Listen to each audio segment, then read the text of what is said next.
Tumutendeza Allahu tabaraka wa ta'ala n'amatenda amajjuvu ya Allah subhanahu wa ta'ala omusobozi ku buli kimu, atabuuzibwa ku ki kyakoze, atabuuzibwa ku ki kyagenda kukola, wa hum yus'alun, ate nga ffe tubuuzibwa. Okumanya tubuuzibwa ne gw'oliraanye alina eddembe eribuuza ate nga ayagala omwanukule era n'omwanukula.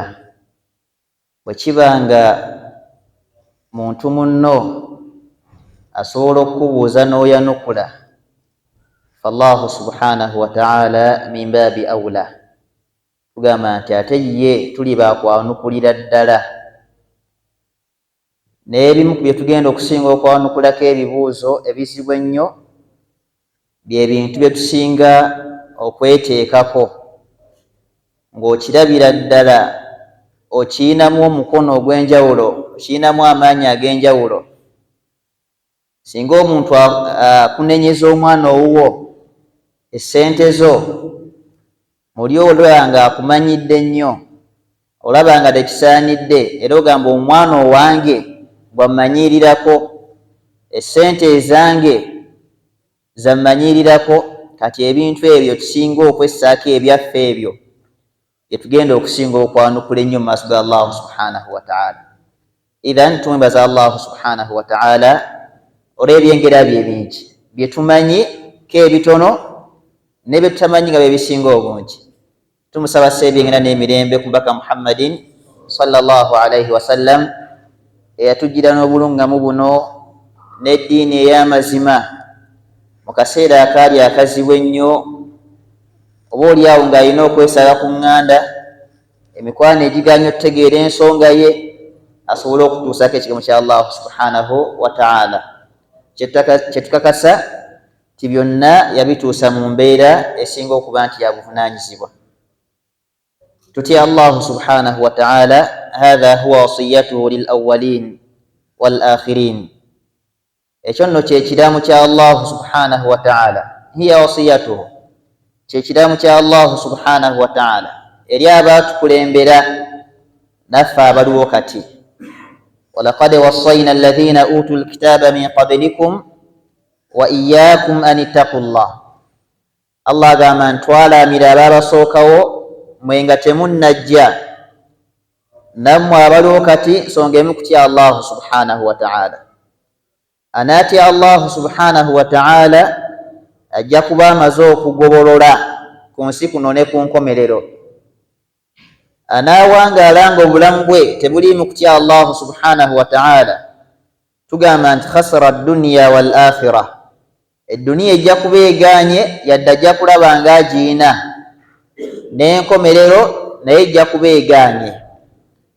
Idhan anaawangaala obulungi, aneesiima mu bulamu buno bwe tulimu, n'oba oluvannyuma kuwangalira ku nizaamu, ku nteekateeka, ku nkola eya Allahu subhanahu wa ta'ala. Bw'agamba nti obudde buno nkwagala wano, obeere awo waakwagala. Bw'agamba nti olina kukola kino, okole ekyo kyayagala. Bw'agamba nti kino saagala, n'okireka, oyo agenda okwesiima mu bulamu obw'emirundi ebiri. Idhan tutya Allahu subhanahu wa ta'ala ayagala edduniya n'enkomerero, kubanga man amila salihan min dhakarin aw untha wa huwa mu'minun falanuhiyannahu hayatan tayyiba. Allah agamba yenna akola omulimu omutuufu, omulimu omulungi oguliko enjigiriza entuufu, mwami mukyala naye nga mukkiriza ala sharuti, nga akkiriza Allahu subhanahu wa ta'ala, falanuhiyannahu hayatan tayyiba. Allah yeyamye okumuwangaaza n'okumuwa obulamu obulungi ku nsi kuno.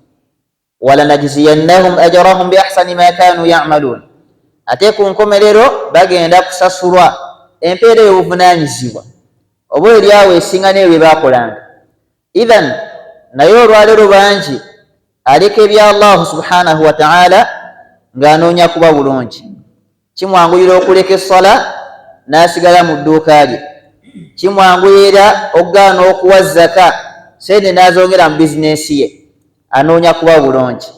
tewali kubuusabuusa nti obulungi bwonoonya obunoonyereza gye butali, kubanga nnyini nsi nnyini ggwe alaba, olw'okuba nti akumanyi, alaba obulungi gye buli mu kuwangalira ku mateeka ge.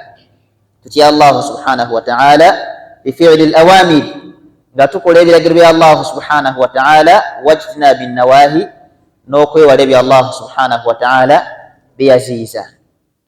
Obudde obufunda biidhnillah tubeeko ensonga gye tutunulako, nsonga nkulu nnyo gye neetaaga naawe gye weetaaga, kwe kusiima Allahu subhanahu wa ta'ala. Omuddu awangaale mu bulamu bw'ensi nga musiimu ku Allah we, ng'enteekateeka zonna akakasa zirimu Allah we era nga musiimu. Inna rida anillah, okusiima Allahu subhanahu wa ta'ala, ekyo nno maqaamun jalilun min maqamat awliyai rrahman yuhaqqiquha almuwaffaqun min ibadi alkarimi almannan. Ekintu kusiima Allahu subhanahu wa ta'ala kinene nnyo era tekituukikako okulaka abo Allahu subhanahu wa ta'ala bakwatiddeko. Tekiva mu bbanga nga Allah byaleese mu bulamu bwo osiima, Allah byakutambuza obulamu bwo n'oba musiimu, tekimala gafunwa. Allahu subhanahu wa ta'ala aba alina okukukwatirako. Kyova n'ababaka baakisabanga, bwe babanga ababaka baakisaba, ate ffe tuba tulinda ki? Kitegeeza nti Allah amala kukukwatirako okukifuna, okusiima Allahu subhanahu wa ta'ala. Otwogera kusiima Allahu subhanahu wa ta'ala, suila Fudailu bun Iyad man radi anillah. Fudail bun Iyad yabuuzibwa man radi anillah, ani gwe bayita asiimye Allah we? Yagamba nti alladhi la yuhibbu an yakuna ala ghayri manzilatihi allati ju'ila fiha, ye muntu yenna atalulunkanangako, atayagalangako kubeera mu kifo Allah ky'atannamuteekamu kyatamutaddeemu, ng'embeera gy'alimu alaba emala bumazi olw'okuba nti Allah wakakasa yagimutaddemu. Lwaki tugamba nti lianna Allaha la yakhtaaru li'abdihi salihi illa ma fihi khayrun lah.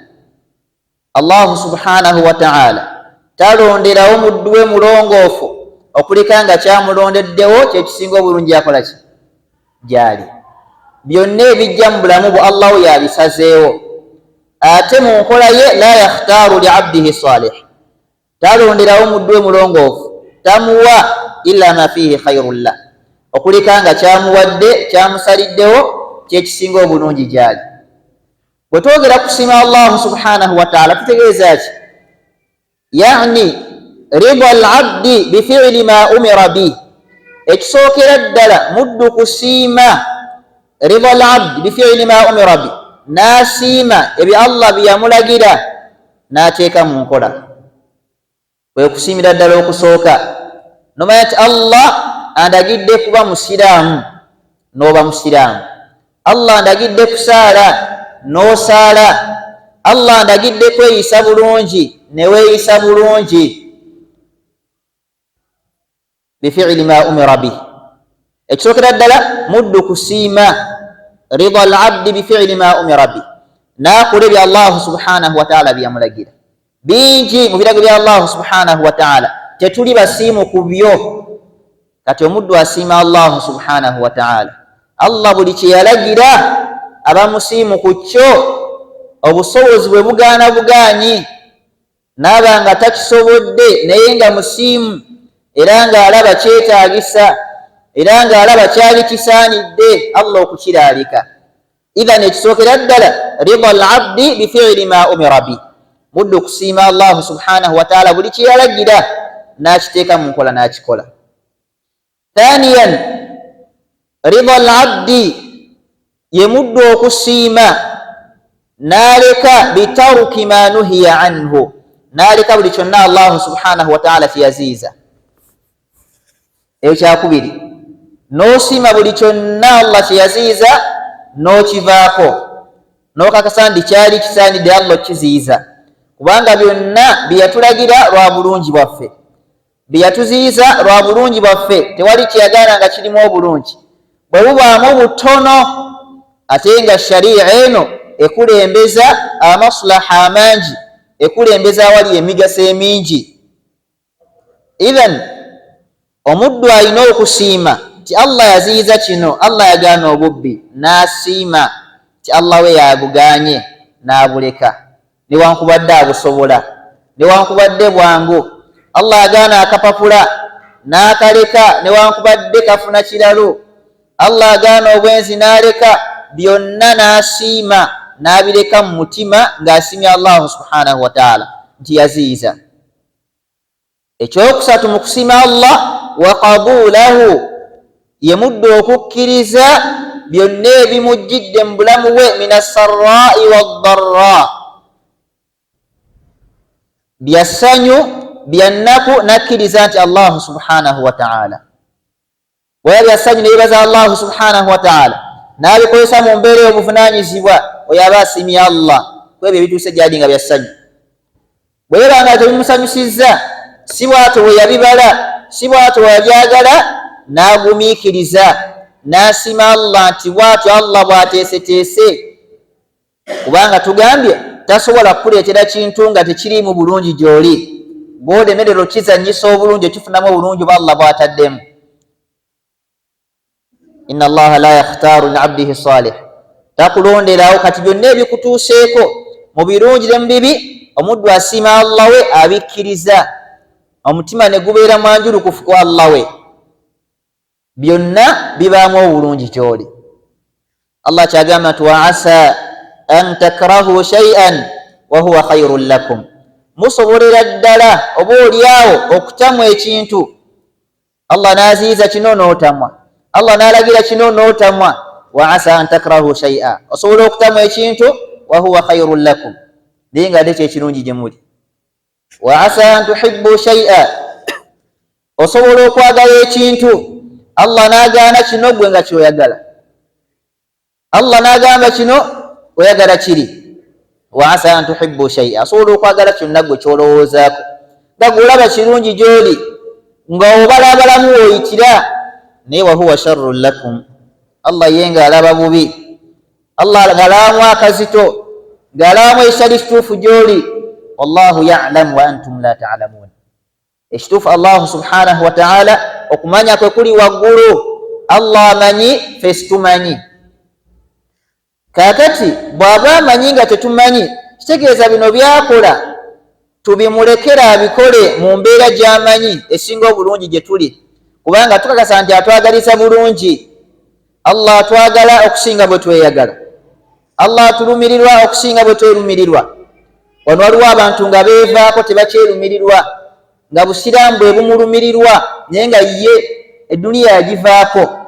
Kakati Allah atwagala okusinga bwe tweyagala, atulumirirwa, atufaako, nabwe tayinza kuleeta mbeera efaana bwetyo ng'agireese kukosa.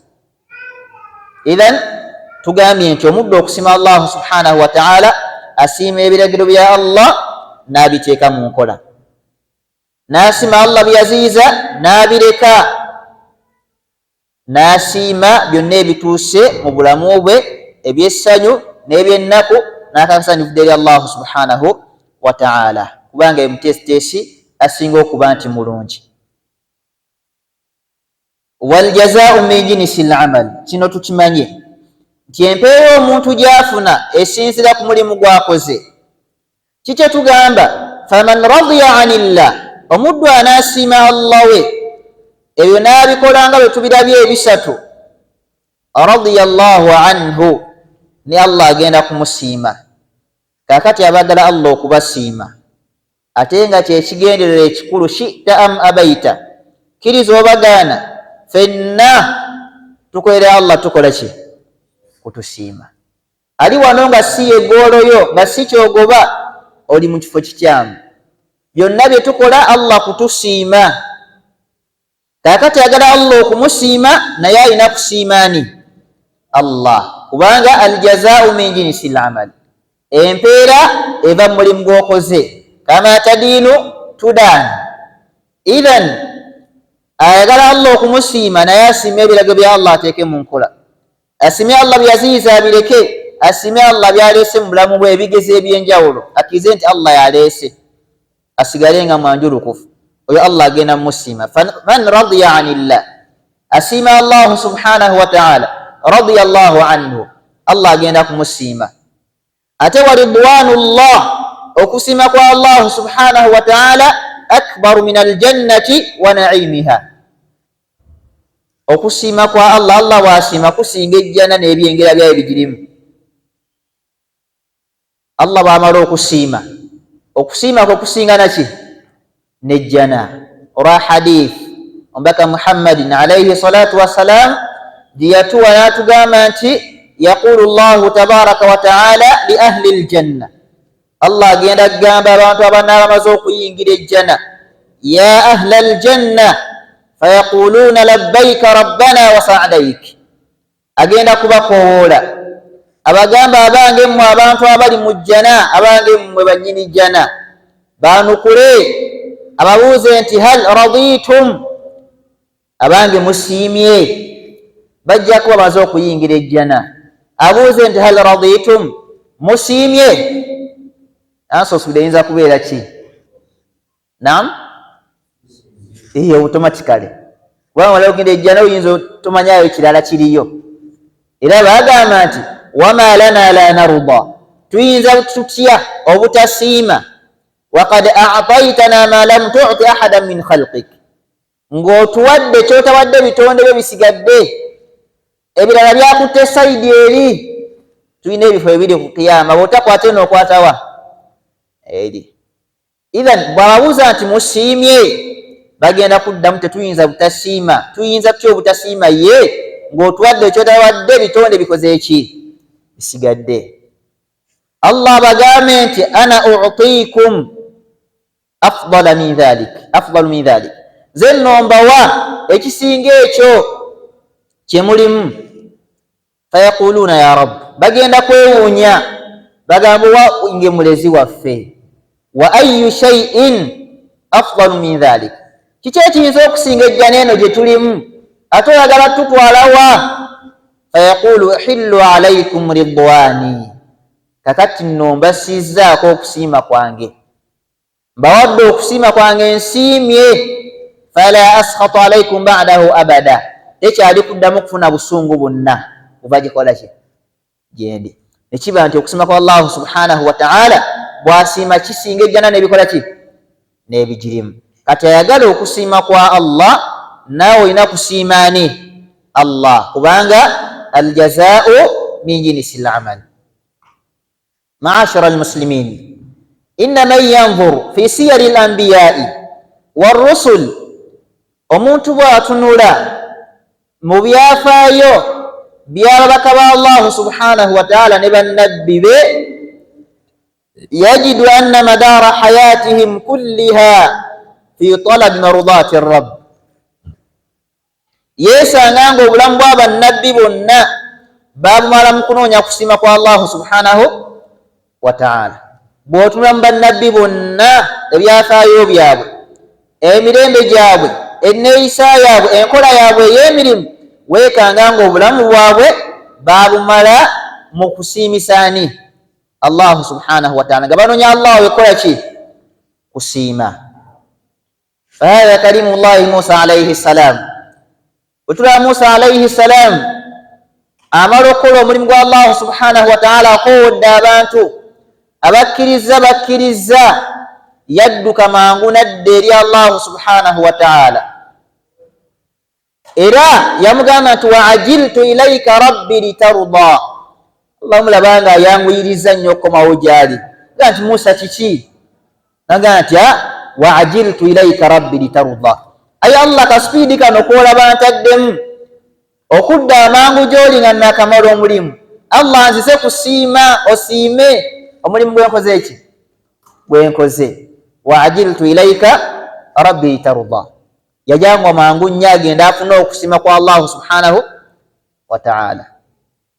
Wa Sulaimanu alayhi salam, otudda ku Sulaiman alayhi salam, asaba Allah we amuwe okwebaza ebyengera bye, era amusobozesa okukola emirimu emirungi gy'asiima. Rabbi awzi'ni an ashkura ni'mataka allati an'amta alayya, وعلى والدي وأن أعمل صالحا ترضاه وأصلح لي في ذريتي إني تبت إليك وإني من المسلمين. قال ربي أوزعني أن أشكر نعمتك التي أنعمت علي. يمكن أي الله وانجي nyambako imana mba tawfiqi sobola okwebaza ebyengera byompadde. wa ala walidayya wa an a'mala salihan tardah wa adkhilni birahmatika fi ibadika salihin. nokola emirimu emirungi gyosiima onsiime era onteeka wamu n'abaddu b'abalongoofu. oyo Sulaiman asaba Allah amusobozese okukola emirimu emirungi gyasiima, afune okusiima kwa Allah subhanahu wa ta'ala. Wetudda ku Zakariya alayhi salam, naye asaba Allah we amuweeyo omwana ne waab'omu, naye ng'omwana oyo amusiimye, ng'omwana oyo anaakola ebisiimisa Allah subhanahu wa ta'ala.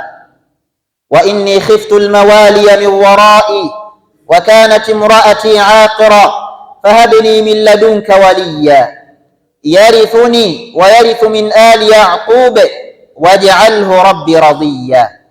Zakariya asaba Allah omwana yarawo okuzaala, n'asaba Allah omwana anasika, kubanga omuntu atalina mwana ddala sante emirimu gye ginaatambula nga wadde agitambuza, naye bw'afunayo ezzadde akasa nti alese omusiko oba oli awo, amuweeyo omwana naye waj'alhu rabbi radiya.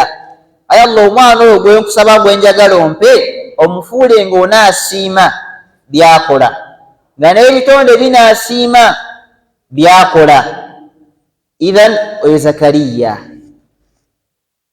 wa nabiyuna Muhammad sallallahu alayhi wa sallam, wetudda ku nabbi waffe Muhammadin alayhi salatu wassalam, naye kyekimu obulamu bwe bwonna yabumala anoonya Allah we kumukola ki? Kumusiima. fakana arda nnasi lillah wa ardahum lillah, ye muddu eyasinga okusiima Allah subhanahu wa ta'ala, era ye yasinga okusiimwa ne Allah gwe yasinga okusiima, kubanga aljazaa'u min jinsi al-amal.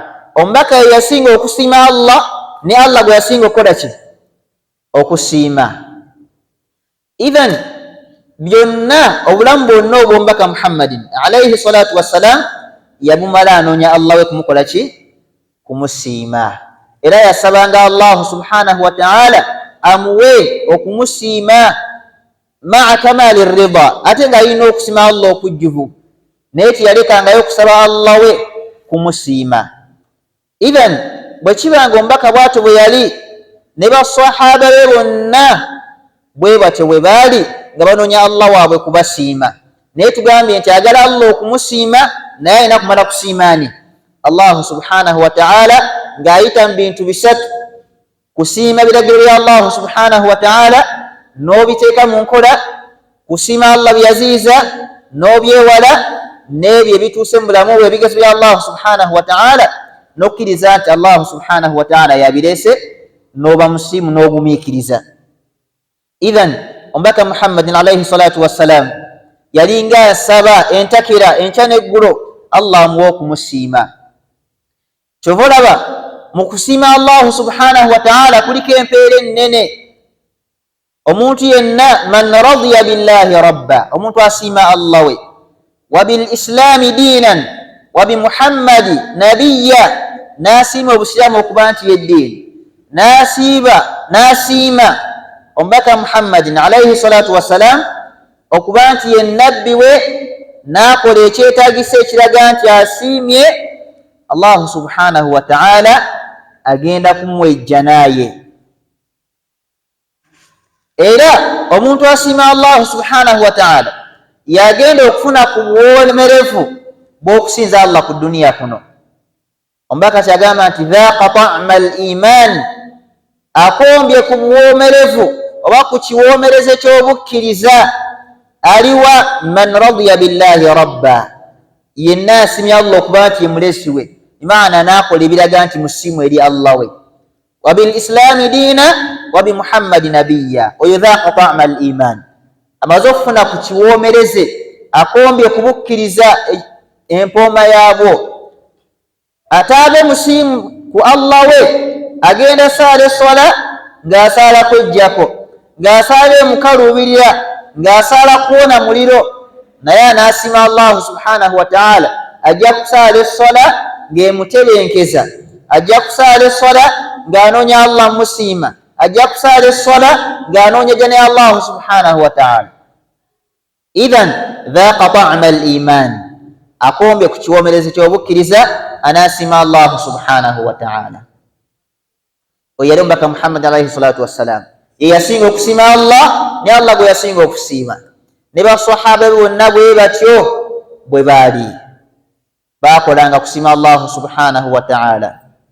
Kyova olaba okusiima Allahu subhanahu wa ta'ala min ajilihi bakat uyunu al-khashi'in, olw'ensonga y'okusiima Allah amaaso gaabo abatya Allahu subhanahu wa ta'ala abagonvu gaafunanga ku maziga.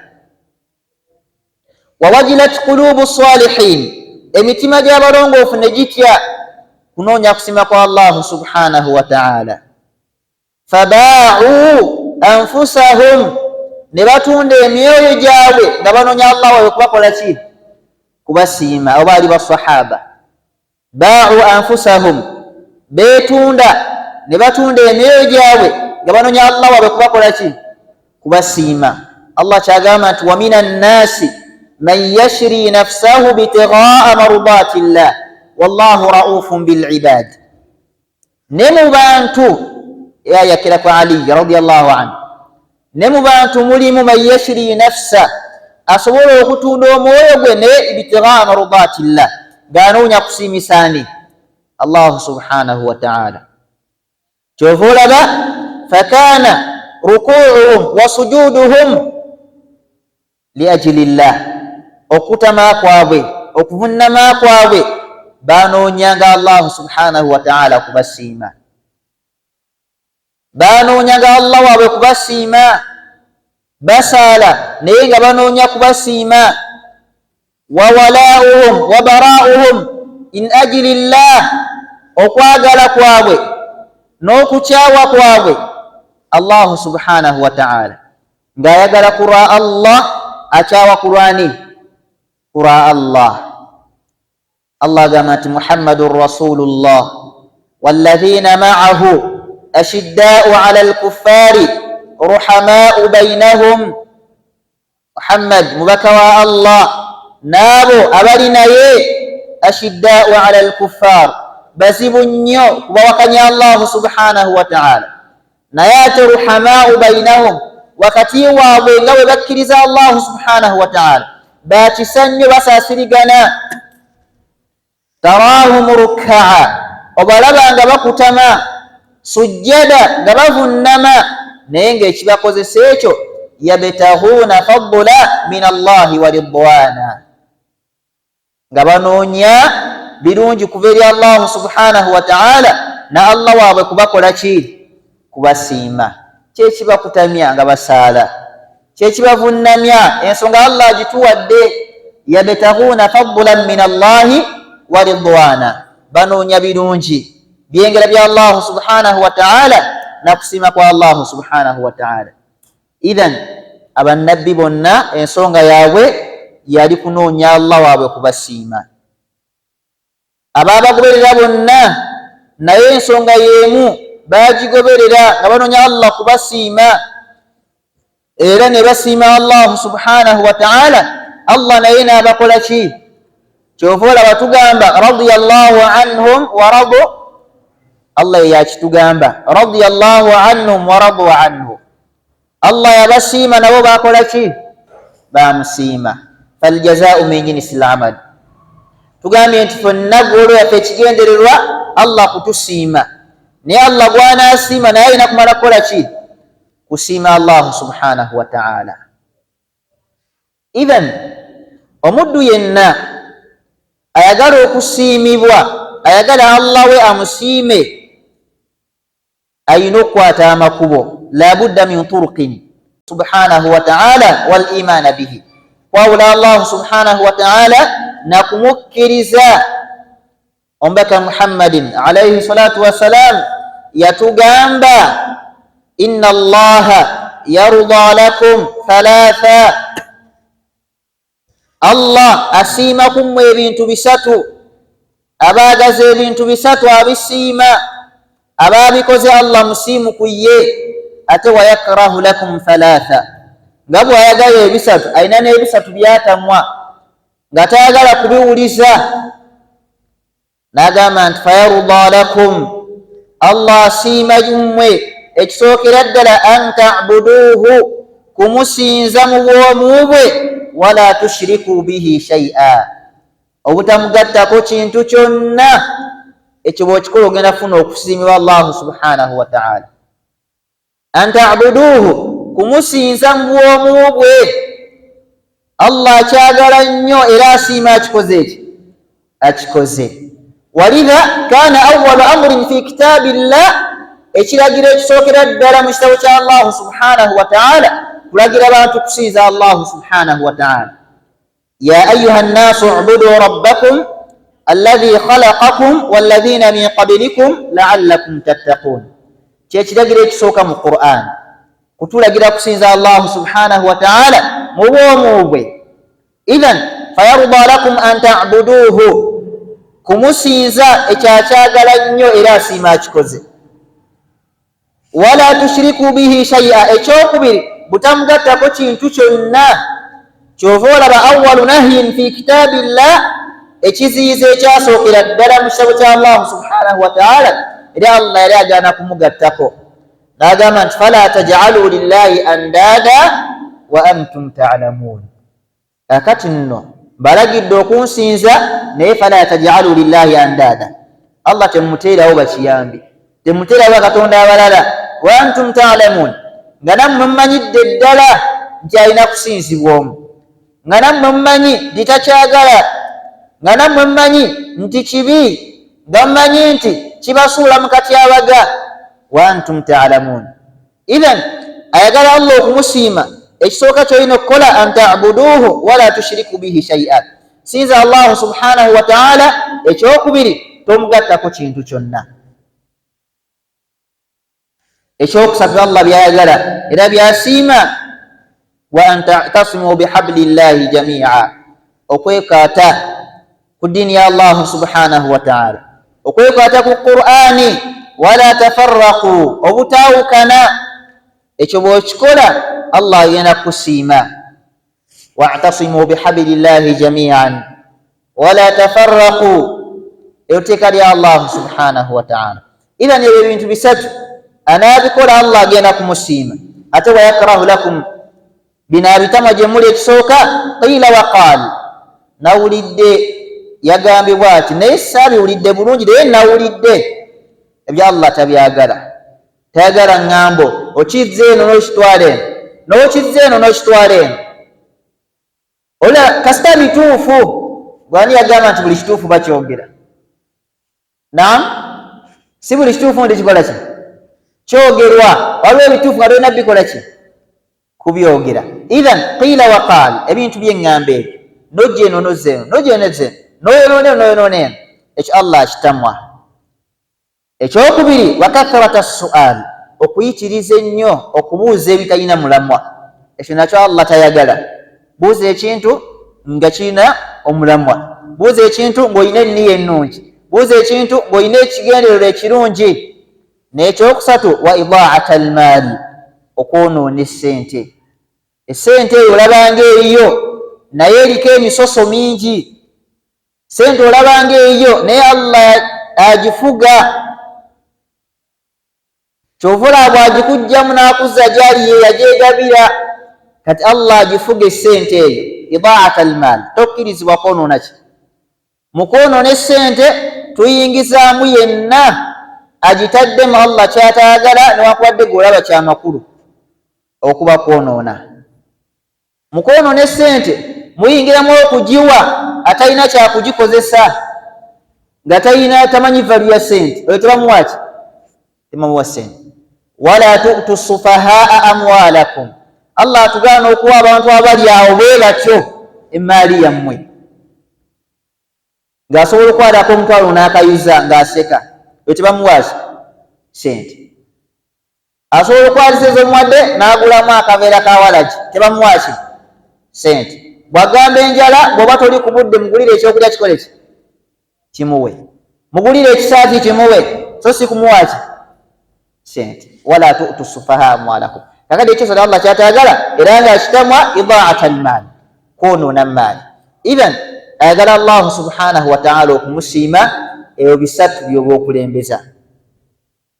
Mwawule Allah subhanahu wa ta'ala, mukkirize, musinze, tomugattako kintu kyonna, toyawukana ku ddiini ya Allah subhanahu wa ta'ala, toyawukana ku banno, toyawukana ku kkubo ttuufu. Ensonga endala gye nnyinza okusembyayo kuzitusembeza ku kusiima kwa Allah subhanahu wa ta'ala be bakadde ababiri. Allah iqtarana ridaahu birida alwalidain, yaliranisa okwagala kwe n'okusiima kwe ku kusiima kw'abazadde abameka ababiri. Kyagamba nti rida rabbi oba rida Allahi fi rida alwalidain wa sakhtu rabbi fi sakhti alwalidain. Okusiima kwa Allah subhanahu wa ta'ala kuli wamu n'okusiima kw'abakadde ababiri. Bimaana abakadde baba basiimu ku ggwe naye Allah agenda kukola ki kusiima. Naye obanga basunguwavu nga tebalina kyakukola just lwakuba oli mwana waabwe naye nga baakuvaako, naye Allah tasobola kukusiima. Idhan ayagala okusiima kwa Allah subhanahu wa ta'ala, tugamba nti abakadde bakwate bulungi. Awo waliwo ejjanaayo, waliwo emiwunyo gyo, bw'onaagayala, bw'onaakola effujjo waliwo ebizibu awo. Bw'onaakola ky'olina okukola Allah agenda kukusiima, akuwa ebyengera byabo baba asiimye. Idhan ensonga yaffe akawungeezi kaire ebadde nti ekigendererwa kyaffe ffenna Allah waffe kutukola ki kutusiima, naye tetwerabira aljazaa'u min jinsi al-amal. Empeera gy'oyagala okufuna erina kuva buli mu g'okoze eki. Ayagala Allah amusiime naye alina kusiima ani? Faman radiya anillah radiya Allahu anhu. Asiima Allah naye Allah amukola ki amusiima. Era tugambye nti n'okusiima Allah ebintu bibeera bimeka bisatu. Bifiili ma umira bihi, mudde okusiima n'akola Allah byeyamulagira, n'asiima n'aleka Allah byeyakola ki byeyamugaana, era n'asiima ebyo Allah subhanahu wa ta'ala byaleese min as-sarra'i wad-dharra, ebyessanyu n'ebyaki n'ebyennaku, n'abikozesa bulungi. Essanyu n'alikozesa bulungi, n'ennaku n'agikozesa buki bulungi. Naam, abamu tebamanyi nti ebirungi nakyo kigezo. Allah agamba nti wanabilukum bisharri wal khayri fitna. Allah bwakuwa ebyengero ebirungi ebyo nabyo fitna, bigezo. N'ebintu by'olabanga ebi nabyo biki bigezo. Kati olina okuba omwegendereza ogoberere sayidi zonna. Ebirungi ebijja obifunemu obikozese bulungi, n'ebigezo ebijja nabyo bikozese bulungi, okole ki ofune. Naam, kyensembezaayo ddala byonna ebikutuukako mu bigezo bya Allah subhanahu wa ta'ala, toyogeranga ekigambo ekitasiimisa Allah kyatakola ki kyatayagala. Byonna ebigezo ne bwe kizitowa kitya, olwananga n'osigala kubikola n'ebigambo Allah byakola ki byayagala. Omubaka Muhammad alayhi salatu wassalam kyakulabirako kinene gye tuli. Yafiirwako abantu ab'enkizo gyali, mu bo tuyinamu mukyala we Khadija radiyallahu anha. Oyo ebyafaayo bye mubimanyi ku mubaka. Tuyina kitaawo omuto, taatawo omuto Hamza, oyo naye yafanga omubaka waali. Tuyina abaana be bonna min dhukurin wa inath, abaana abalenzi n'ab'obuwala bonna baafa okuleka omwana omu ye yaziika ku mubaka Muhammadin sallallahu alaihi wasallam. Omubaka alina abaana 7, bonna ne bakola ki ne bafa ne bavaawo.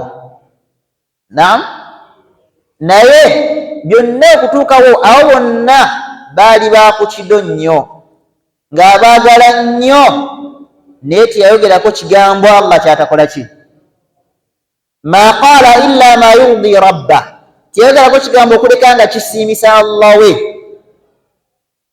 talina kikolwa kye yakola okuleka nga kisiimisa Allah we wakati mu kuba nti emikwano gye egyo gyonna gyamuva ku maaso n'aziika abaana bonna. Ng'olwaleero oziika omwana omu ng'ate olubuto lwe luvuddemu n'onoonya akutambulirako, si bwe guli nga lubuto lwe lukoze eki lwe luvuddemu n'olaba nga ekizibu ky'amaanyi nnyo weetaaga okweganga, naye omubaka yafiirwa 6.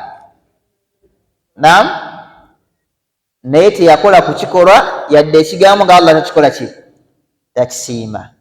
Era olunaku lumu Ibrahim alayhi salam, mutabani wa Ibrahim, Anas bin Malik radiyallahu anhu atunyumiza n'agamba nti ra'aytuhu wa huwa yakiidu bi nafsi, bimaana yuqarinu al-mawt, yamulabako Ibrahimu ng'asemberedde okufa. Fadama'at ayna rasulillahi sallallahu alayhi wasallam, n'alaba ku maaso g'omubaka, omubaka n'alabwako ng'akulukusa amaziga g'amaaso ge gavaamu amaki amaziga. Bamubuuza, wa anta ya rasulallah, naawe otonnyeza ku maziga? Naam, jjukira twalina abaali bamufunye obubi balowooza omusiraamu takaabira muki mufu. Wa anta ya rasulallah, naawe? Omubaka n'abagamba nti kino si kye nabagaana, sibagaanako kukola ki kulukusa maziga, yabagaana kuba biwoobe, kwesansa bagala n'ebifaanana bwe bityo. Naye n'abagamba nti tadma'u al-ayn, amaaso go tegagaana kulukusa maziga, amaziga gakulukuta, amaaso gakola ki gatonyeza. Naam, wa yahzanu al-qalb, n'omutima gunakuwala. Waliwo enjawulo wakati w'okunyiiga n'okunakuwala. Olwaleero ffe tunyiiga bunyiizi, Allah wakugesa ng'onyiiga, oba ne tubigatta n'oba n'ennaku n'obusungu. Omubaka agamba nti amaaso gatonyeza n'omutima gunakuwala, si kunyiiga wala kunaku kubanga oli muntu. Naye wakati mu kuba nti amaaso gakulukusa n'omutima gunakuwala, omubaka agamba nti wala naqulu illa ma yurdi rabbana, tetwogera kigambo kyonna mu mbeera efaanana bwekyo okuleka ekisiimisa omulezi waffe Allahu subhanahu wa ta'ala. Kati ekigezo kyonna bwe kijja kakasa nti byoyogera ne byokola bisiimisa Allahu subhanahu wa ta'ala. Ng'omubaka wategeeza mu hadithi eyo, omwana we yali amwagala nnyo kubanga ye mulenzi yali yesigaddewo, nga bonna abasoose bagenzi bazze eri Allahu subhanahu wa ta'ala. N'atonyiza ku maziga n'abagamba nti tadma'u al-ayn, amaaso go gakulukusa n'omutima gunakuwala, naye ekikulu wala naqulu illa ma yurdi rabbana, sitwogera kigambo kyonna okulekanga omulezi waffe akikola ki akisiima. Situjja kusukaawo biidhnillah. Fabarakallahu fiikum wa jazakumullahu khaira, wassalaamu alaikum wa rahmatullahi wa barakatuh. Kulekanga waliwo ayinawo obubuuzo kamu 2 3 aba tewali, insha Allah tufundikidde bwe tutyo biidhnillah.